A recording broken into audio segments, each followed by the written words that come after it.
Hello guys, this is Dinesh Chauhan. बच्चों, आज हम क्लास 10 के रिप्रोडक्शन इन ऑर्गेनिज्म चैप्टर का जो सेक्सुअल रिप्रोडक्शन वाला पार्ट है ह्यूमन बीइंग्स में जो सेक्सुअल रिप्रोडक्शन है उसके कुछ इम्पॉर्टेंट शॉर्ट नोट्स के विषय में डिस्कस करेंगे। ठीक है, तो उसमें पहला शॉर्ट नोट्स है स्पर्मेटोजेनेसिस। ठीक है बेटा, स्पर्मेटोजेनेसिस एंड स्पर्म। ठीक, स्पर्मेटोजेनेसिस यानी कि formation of sperm is called spermatogenesis. Formation of sperm is called spermatogenesis. Okay, यानी कि स्पर्म फॉर्मेशन वह प्रोसेस जिस प्रोसेस में स्पर्म का फॉर्मेशन होता है उसे हम स्पर्मेटोजेनेसिस कहते हैं। स्पर्म क्या होता है बेटा? ये क्या होता है? Sperm is male gamete. Sperm male gamete होता है और spermatogenesis process also takes place inside the testis. Presence of some hormones that is called testosterone और एंड्रोजन। ठीक है, यानी कि स्पर्मेटोजेनेसिस का जो प्रोसेस होता है टेस्टिस के इनसाइड में होता है और इस प्रोसेस में सम हार्मोन्स रोल प्ले करते हैं, उसमें से मेनली टेस्टोस्टेरोन होता है। ठीक है, अब उसके बाद आफ्टर स्पर्मेटोजेनेसिस जो गैमेट बनेगा उसे हम क्या कहेंगे? स्पर्म्स कहते हैं। यानी कि आफ्टर स्पर्मेटोजेनेसिस जो स्ट्रक्चर का फॉर्मेशन होता है उसे हम क्या कहते हैं बेटा? स्पर्म्स कहते हैं। तो जब अब स्पर्म्स यानी कि इतना क्लियर हो गया कि स्पर्म्स का फॉर्मेशन इनसाइड द टेस्टिस होता है। Okay, the germinal epithelium contains many follicular cells which undergo meiotic cell division. Each cell gives rise to 4 haploid sperms. यानी कि जो टेस्टिस होते हैं उसका जो जर्मिनल एपिथेलियम टिश्यू होता है वो अंडरगो मेयोटिक सेल डिवीजन। उसमें जो है जर्मिनल एपिथेलियम टिश्यू में मेयोटिक या मेयोसिस सेल डिवीजन होता है, जिसके उपरांत 4 हैप्लॉइड सेल का फॉर्मेशन होता है और ये जो 4 हैप्लॉइड सेल्स होती हैं इन्हें हम क्या कहते हैं? स्पर्म्स कहते हैं। Okay, A sperm is the male gamete. जो स्पर्म होता है वो क्या होता है बेटा? मेल गैमेट होता है। It is a long haploid structure which consist of 3 parts, head, middle piece and tail. जो स्पर्म्स होता है वो लॉन्ग स्ट्रक्चर होता है और ये 3 पार्ट में डिवाइड होता है। अपर साइड, अपर रीजन में हेड होता है। This region are called middle piece, this region are called tail. Okay, जो हेड रीजन होता है, हेड रीजन में हमारा हैप्लॉइड न्यूक्लियस होता है। एन लिखा हुआ है बेटा, एन का मतलब हैप्लॉइड। हैप्लॉइड मीन्स क्या होता है? Number of chromosome half. ठीक है, डिप्लॉइड सेल में टोटल नंबर ऑफ क्रोमोसोम होते हैं, जो हैप्लॉइड सेल होती है उसमें नंबर ऑफ क्रोमोसोम हाफ हो जाते हैं बिकॉज इस स्ट्रक्चर का formation after meiosis cell division हुआ। ओके, अब ये this is acrosome, this is nucleus. Acrosome and nucleus are located in region of head. Okay, this is middle piece. यहाँ पर क्या होगा? माइटोकॉन्ड्रिया होता है और माइटोकॉन्ड्रिया स्पाइरल शेप्ड में होता है। ओके, मिडिल पीस रीजन में। और उसके बाद ये टेल होती है। टेल में अंदर की ओर तमाम फिलामेंट लाइक स्ट्रक्चर होता है जिसे एक्सियल फाइबर्स कहते हैं। ओके, तो इस तरह से स्पर्म्स 3 रीजन में डिवाइड होता है, head, tail, middle piece and tail. अगर पूछा जाए कि स्पर्म्स में न्यूक्लियस किस रीजन में लोकेट होता है तो हेड रीजन में। ओके, अगर पूछा जाए कि स्पर्म्स में माइटोकॉन्ड्रिया किस रीजन में होता है, मिडिल पीस में लोकेट होता है। माइटोकॉन्ड्रिया का फंक्शन क्या होता है? क्योंकि जो स्पर्म्स होते हैं वो मोटाइल होते हैं। ठीक है, तो इनको जो मूवमेंट करने के लिए जो एनर्जी की जरूरत होती है वो माइटोकॉन्ड्रिया से इनको प्राप्त होती रहती है। उसके अलावा ये एक्रोसोम है। Acrosome during fertilisation acrosome are releases some enzyme, और ये जो एंजाइम्स होते हैं वो एग वॉल को पंक्चर या फ्यूज करने का वर्क करते हैं। तो इसमें अलग से भी क्वेश्चन आता है कि फंक्शन ऑफ एक्रोसोम, ठीक है। तो acrosome are secreted some hydrolytic enzymes which are responsible fuse of egg wall और puncture of egg wall, okay. अब उसके बाद ये स्पंज के डिफरेंट पार्ट हो गए। नेक्स्ट पॉइंट इसमें हम कह सकते हैं the head contains a haploid nucleus, the tip of heads is called acrosome, middle piece contains many mitochondria which generate energy, okay. The tail helps in the movement, it helps the sperms to move towards the egg, ठीक है, after sexual intercourse। यानी कि जब sexual intercourse होता है तो उस समय जो स्पर्म्स होते हैं वो फीमेल रिप्रोडक्टिव ऑर्गन यानी कि वजाइना में रिलीज हो जाते हैं और वहाँ से इनको एग तक का डिस्टेंस मूवमेंट करना होता है। वहाँ से ये टेल के द्वारा मूवमेंट करते हुए फैलोपियन ट्यूब में एग रीजन तक पहुँचते हैं और वहाँ पे फर्टिलाइजेशन प्रोसेस को कंप्लीट करते हैं। ओके बेटा, तो हमने स्पर्मेटोजेनेसिस एंड स्पर्म्स का structure, this is structures of sperm, human sperm क्या है, ये ह्यूमन स्पर्म्स का स्ट्रक्चर है, ठीक है। अगर इसका भी ड्रॉ करने के लिए डायग्राम आता है तो इस तरह से आप इसके डायग्राम को ड्रॉ कर सकते हैं।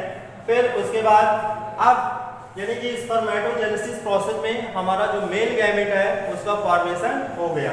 अब सेकंड इसमें जो फीमेल में जो स्टेप्स आएगा ओवुलेशन एंड ओवम, ठीक है। ओवुलेशन यानी कि इसी तरह जैसे स्पर्मेटोजेनेसिस है उसी तरह ओवुलेशन का प्रोसेस होता है।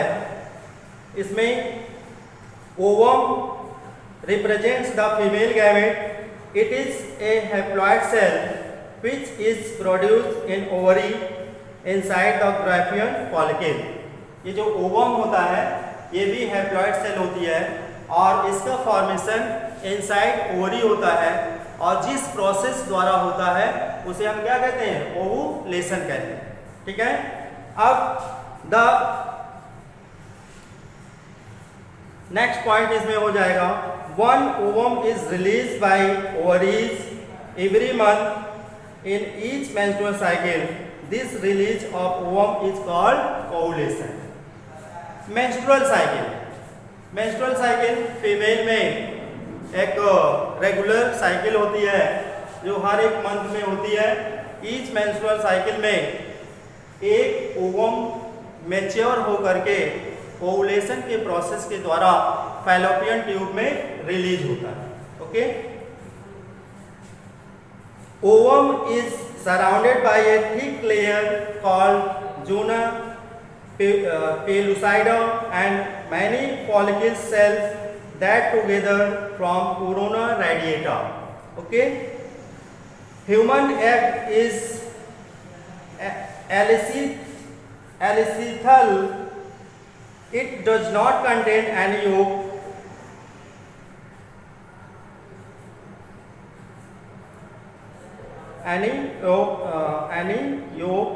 embryo occurs within in the body, ठीक है।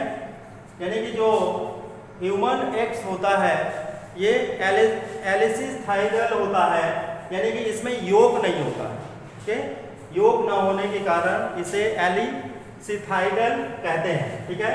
इस तरह से स्पर्म बनने के प्रोसेस को हम स्पर्मेटोजेनेसिस कहते हैं, ओवम बनने के प्रोसेस को हम ओवुलेशन कहते हैं। अब ये मेल गैमेट और ये क्या हो गया, फीमेल गैमेट हो गया। अब क्या होगा भाई, इसके डिफरेंट ये स्ट्रक्चर है, ह्यूमन ओवम का स्ट्रक्चर है, ये फीमेल गैमेट हो गया। इसमें ये सबसे आउटर साइड में कोरोना रेडिएटा, ठीक है। फिर उसके बाद आता है zona pellucida, this is plasma membrane, this is haploid nucleus और इसके अंदर प्लाज्म भरा होता है, ओके। अब उसके बाद नेक्स्ट टॉपिक हो जाएगा इसमें फर्टिलाइजेशन, ठीक है, फर्टिलाइजेशन यानी कि हमारा स्पर्मेटोजेनेसिस के प्रोसेस हो गया, उसमें स्पर्म्स का फॉर्मेशन हुआ और उसके बाद ओवुलेशन का प्रोसेस हुआ। ओवुलेशन में ओवम का फॉर्मेशन यानी कि फीमेल गैमेट ओवम का फॉर्मेशन हुआ। अब जो नेक्स्ट स्टेप होगा उसे हम क्या कहेंगे, फर्टिलाइजेशन कहेंगे। अब फर्टिलाइजेशन क्या होता है बेटा,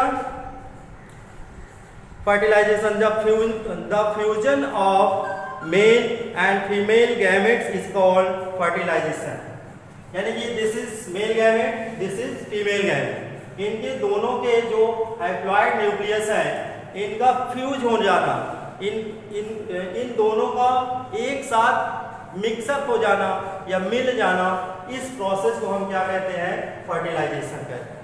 okay, it takes place in fallopian tube, यानी कि फर्टिलाइजेशन आल्सो टेक्स प्लेस, ये प्रोसेस यानी कि इन दोनों का फ्यूजन कहाँ पे होता है, जो फीमेल रिप्रोडक्टिव आर्गन का पार्ट फैलोपियन ट्यूब होता है, फैलोपियन ट्यूब रीजन में फर्टिलाइजेशन कंप्लीट होता है। Okay, sperms are deposited in the vagina during mating or intercourse. The sperms now reach the uterus and go up to the fallopian tubes. Okay. Meanwhile, the ovum is also released by the ovary. This ovum also reaches the fallopian tubes. One of the sperms now enters the wall of the ovum.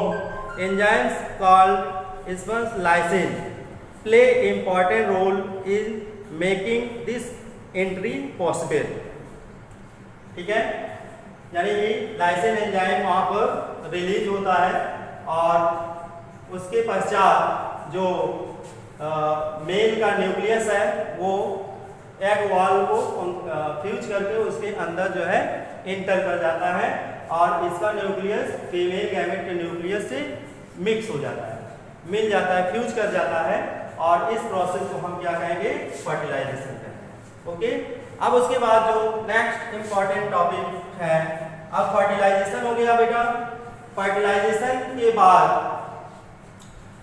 यानी कि अभी इसका nucleus N है, इसका nucleus भी क्या है, haploid है यानी कि N है। ओके, अब ये दोनों आफ्टर फर्टिलाइजेशन एक डिप्लॉइड स्ट्रक्चर बनता है, आफ्टर फर्टिलाइजेशन एक डिप्लॉइड स्ट्रक्चर्स बनेगा जिसे हम क्या कहेंगे, जाइगोट।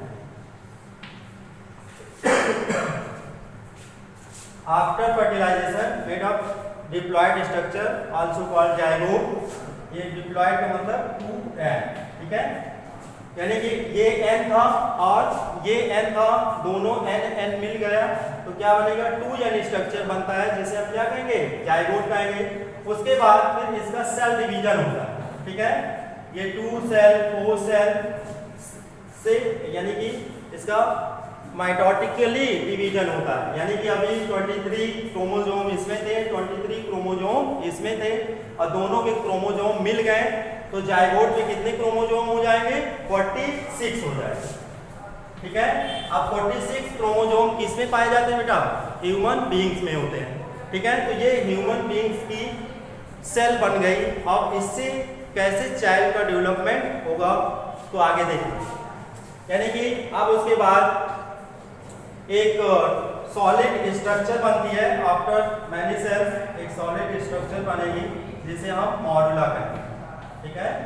उस स्ट्रक्चर को हम मॉरुला कहेंगे, ठीक है। यानी कि मॉरुला, ठीक है। After fertilisation made up structure are called zygote and zygote are convert a ball shaped structure are called morula। अब उसके बाद the morula now enters the cavity of uterus and gets deeply attached with the inner wall of uterus। This attachment is called implantation, ठीक है। Next topic है हमारा implantation। Implantation का मतलब ये हुआ कि जो फीमेल रिप्रोडक्टिव पार्ट था यूटेरस, यहाँ पे बेटा इस तरह से यूटेरस था और यहाँ ड्यूरिंग मेंस्ट्रुअल साइकिल इस तरह से यहाँ पे इसकी मेम्ब्रेन एंड ब्लड जमा होने के कारण ये स्वेल कर जाती है। अब ये इधर जो है हमारा क्या था, फैलोपियन ट्यूब था। अब यहाँ से जो यहाँ पे फर्टिलाइजेशन हुआ, फर्टिलाइजेशन के बाद ये इसका सेल डिवीजन होते हुए यहाँ तक जो है हमारा मॉरुला का फॉर्मेशन हो जाता है। अब ये मॉरुला जो है यहाँ यूटेरस रीजन में आकर के इसकी जो मेम्ब्रेन है वहाँ से डीपली इसमें जो है धीरे धीरे क्या कर जाता है, इसमें इंटर कर जाता है। जैसे कि मान लीजिए कोई दलदली प्लेस है, उसमें कोई पत्थर हम डालते हैं तो धीरे धीरे वो पत्थर उसी में अंदर की ओर धंसता हुआ चला जाता है। उसी तरह ये जो मॉरुला है हमारा, वो यूटेरस वॉल में धीरे धीरे उसमें जो है क्या कर जाता है, एंटर कर जाता है उसमें, यानी कि इसका कुछ पार्ट जो है इसमें अंदर धंस जाता है। ठीक है, अब इस प्रोसेस को हम क्या बोलते हैं, इम्प्लांटेशन। ओके, इस हैपन को क्या कहेंगे, इम्प्लांटेशन कहेंगे। अब उसके बाद क्या होगा भाई, implantation it is usually occurs on 7th day after fertilisation, यानी कि जैसे आज फर्टिलाइजेशन हुआ और आफ्टर फर्टिलाइजेशन 7 डेज तक ये प्रोसेस यानी कि इम्प्लांटेशन का प्रोसेस जो है कंप्लीट हो जाता है। नेक्स्ट फैक्ट हो जाएगा इसमें, now A special type of tissue is developed between embryo and wall of the uterus. This tissue is called placenta. Placenta contains many finger-like villi which help to strengthen the placental connection. Next जो हमारा important short notes बनता है, what is placenta? ठीक है, placenta यानी कि अभी हमारा implantation हो गया। After implantation जो हमारा मॉरुला है इसमें फिंगर लाइक मॉरुला एंड जो यूटेरस वॉल है इसमें फिंगर लाइक प्रोसेस बन जाते हैं और दोनों के फिंगर लाइक प्रोसेस इस तरह से एकदम एक दूसरे से अटैच हो जाते हैं। ठीक है, और जो फिंगर लाइक प्रोसेस बनता है इस स्ट्रक्चर को हम क्या कहते हैं, प्लेसेंटा कहते हैं। उस स्ट्रक्चर को हम प्लेसेंटा कहते हैं, यानी कि जो हमारा फीटस है, जो हमारा एम्ब्रियो है, ठीक है, आफ्टर फर्टिलाइजेशन जो एम्ब्रियो बनता है उसका फीमेल यूटेरस से यानी कि फीमेल की बॉडी का जो यूटेरस रीजन है वहां से अटैचमेंट जिस स्ट्रक्चर के द्वारा होता है उसे हम क्या कहते हैं, प्लेसेंटा कहते हैं। यानी कि प्लेसेंटा एक ऐसे ब्रिज का वर्क करता है जो एम्ब्रियो को फीमेल की बॉडी से अटैच करने का वर्क करता है। और उसके बाद फिर जो ये प्लेसेंटा होता है, अब फंक्शन आप प्लेसेंटा जानेंगे, क्योंकि ये जो फीटस है एम्ब्रियो ये केवल प्लेसेंटा के द्वारा ही बॉडी से कनेक्ट होगा, इसके अलावा इसका टोटली रीजन फ्री रहता है। ठीक है, तो इसको लाइव रहने के लिए टोटल एसेंशियल नीड्स इसके द्वारा जो है प्राप्त होगी, प्लेसेंटा के द्वारा। यानी कि इसको ऑक्सीजन की सप्लाई किसके द्वारा होगी, प्लेसेंटा के द्वारा। इसको न्यूट्रिएंट्स की सप्लाई किसके द्वारा होगी, प्लेसेंटा के द्वारा। इसके बॉडी में जो वेस्ट या एक्सक्रीटिव मटेरियल बनेंगे वो भी इसी प्लेसेंटा के द्वारा फीमेल की बॉडी में रिलीज किए जाएंगे। ठीक है, इस फीटस में डिजीज किसके द्वारा ट्रांसफर होगी, प्लेसेंटा के द्वारा। यानी कि फीमेल में अगर किसी एनी टाइप का इन्फेक्शन होता है तो वो इन्फेक्शन उसके फीटस में या उसके एम्ब्रियो में भी जा सकता है, वो किसके थ्रू होगा, प्लेसेंटा के द्वारा ही होगा। ठीक है, तो सभी इसेंशियल नीड्स जो है फीटस को किसके द्वारा प्राप्त होगी भाई, प्लेसेंटा के द्वारा। ठीक है, तो प्लेसेंटा जो हमारा एम्ब्रियो है उसको यूटेरस वॉल से अटैच करने का वर्क करता है। ठीक है, नेक्स्ट इसी में टॉपिक नेक्स्ट पॉइंट कह सकते हैं, plus the development of foetus, the development of foetus, इसको एम्ब्रियो भी कह सकते हैं, इनसाइड यूटेरस। इसका फीटस या एम्ब्रियो का डेवलपमेंट कहां पर होगा? इनसाइड यूटेरस रीजन में होता है। Okay, till birth is called gestation. Next topic हो जाएगा हमारा, नेक्स्ट जो क्वेश्चन यहाँ पे शॉर्ट फॉर्म्स का बनता है गेस्टेशन, यानी कि इम्प्लांटेशन हो गया। इम्प्लांटेशन में जो हमारा फीटस है जिस स्ट्रक्चर के द्वारा यूटेरस वॉल से अटैच हुआ उसको हम क्या कह रहे हैं? प्लेसेंटा। अब उसका जो फीटस है उसका आगे का डेवलपमेंट क्या कहलाएगा? गेस्टेशन कहलाएगा। ठीक है, गेस्टेशन यानी कि the development of foetus inside uterus till birth is called gestation. The entire period of embryonic development और pregnancy is called gestation period.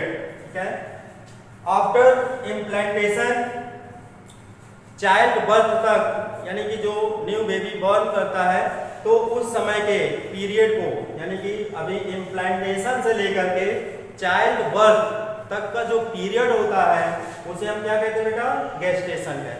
ठीक है, अब उसके बाद गेस्टेशन के बाद जो नेक्स्ट पॉइंट, अब ये जो गेस्टेशन पीरियड होता है यानी कि ह्यूमन बीइंग्स में न्यू बेबी कितने डेज में बर्न करता है, जन्म लेता है, तो ये नियर अबाउट 280 डेज का होता है। यानी कि गेस्टेशन पीरियड कितने डेज का होता है?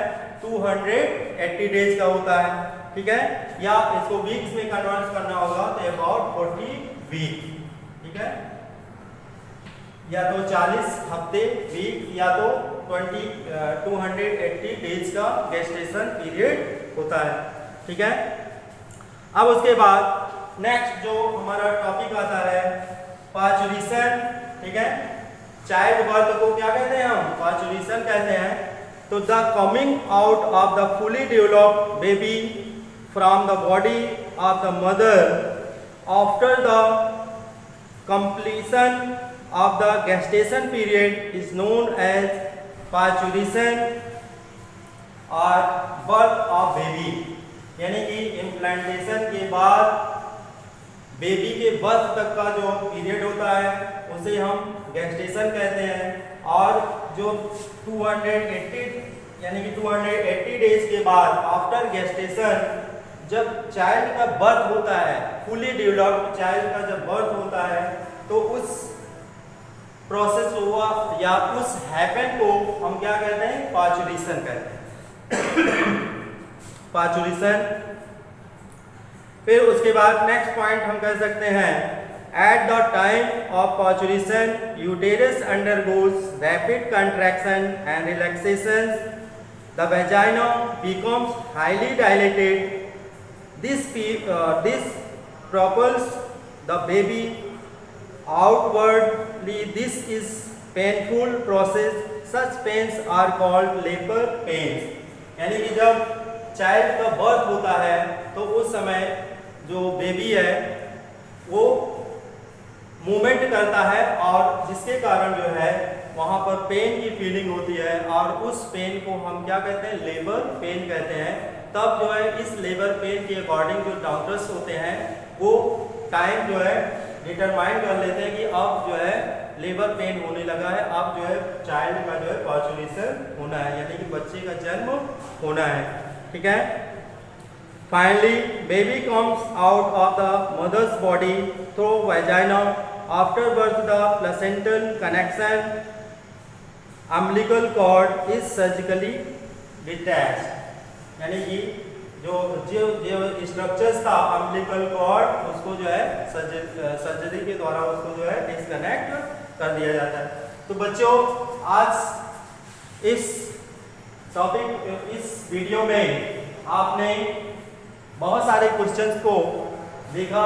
इंपॉर्टेंट क्वेश्चन इसमें स्ट्रक्चर्स ऑफ मेल गैमेट यानी कि स्पंज का स्ट्रक्चर्स देखा, structure of female gamete ovum का स्ट्रक्चर्स देखा और इनके बनने का जो प्रोसेस है स्पर्मेटोजेनेसिस एंड ओवुलेशन के विषय में जाना और टोटली स्टेप्स को आपने जाना। फर्टिलाइजेशन, इम्प्लांटेशन, प्लेसेंटा क्या होता है, इसका वर्क क्या होता है, गेस्टेशन पीरियड क्या होता है, पार्चुरेशन पीरियड क्या होता है। तो ये totally mail and female reproductive system के बाद फर्टिलाइजेशन से लेकर के यानी कि गैमेट फॉर्मेशन से लेकर के चाइल्ड बर्थ तक का जितना भी शार्ट नोट्स है सब इस टॉपिक इस वीडियो में आपको जो है बता दिए। अब लास्ट में वीडियो को लाइक शेयर एंड सब्सक्राइब करना मत भूलिएगा। Thank you.